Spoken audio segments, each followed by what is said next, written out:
decided that I'm the only normal one sitting here today on the... that was a survey and a poll of 1.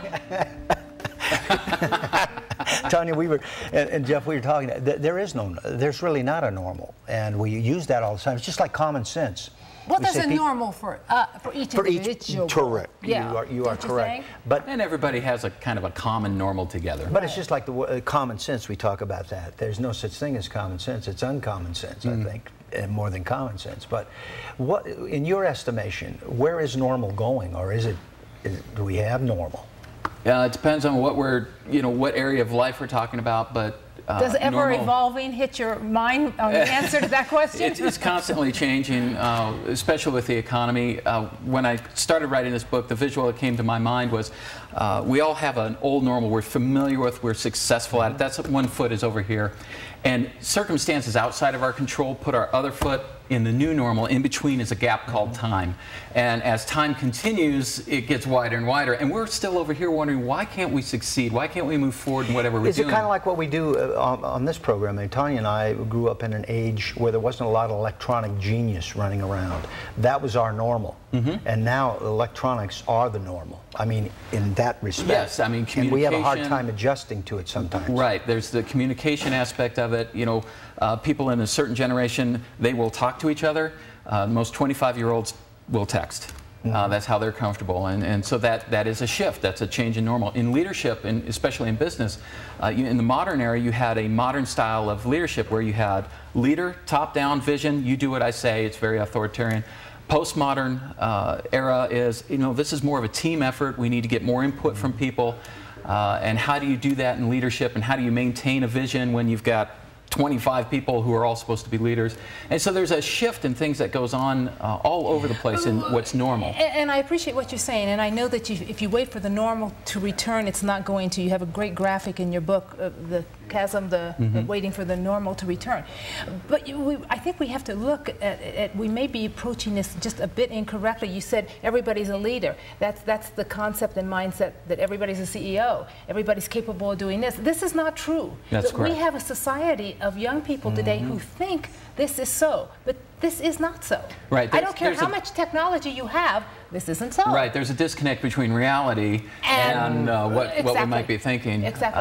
And that too is a normal. When you are raised and shaped and molded into a mindset of thinking of, I'm going to graduate college and I'll have a $150,000 a year job being a VP or a CEO. My mom told me I can do anything I want. And that's true. But it's not handed to you.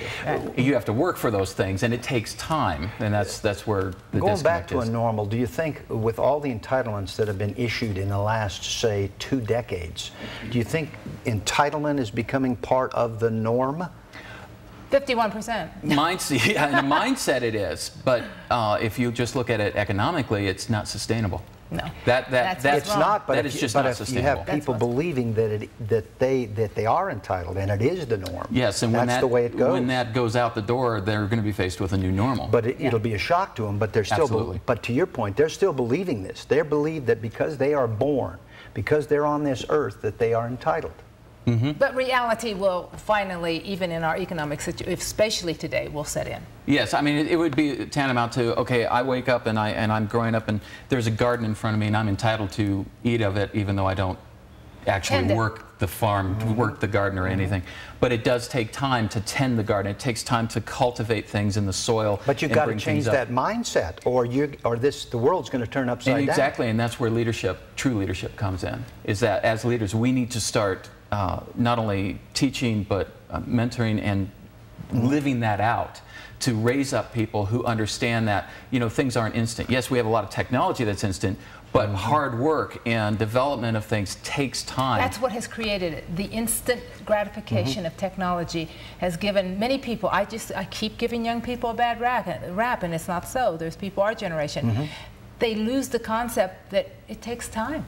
Yeah, absolutely. And hard work. I think you put 2 dirty words together. Hard work. Everybody should actually have a garden, because that will teach you delayed gratification right there.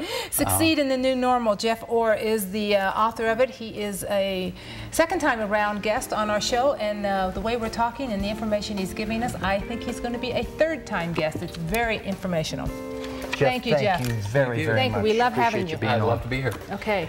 When we come back, we're going to talk about the Prescott Area Women's Shelter and Vista. We are, Tanya, but first you're going to let folks know there's a wonderful, wonderful place being built just around the corner from us, the new Prescott Honda. Yes, for those of you who do not live here, we're going to bore you with that. It's around the corner from the station.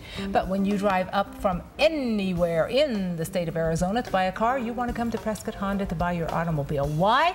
Because I buy my car there. Now, if that's not good enough reason, well, let's talk about they treat you well before the sale, during the sale, and after the sale.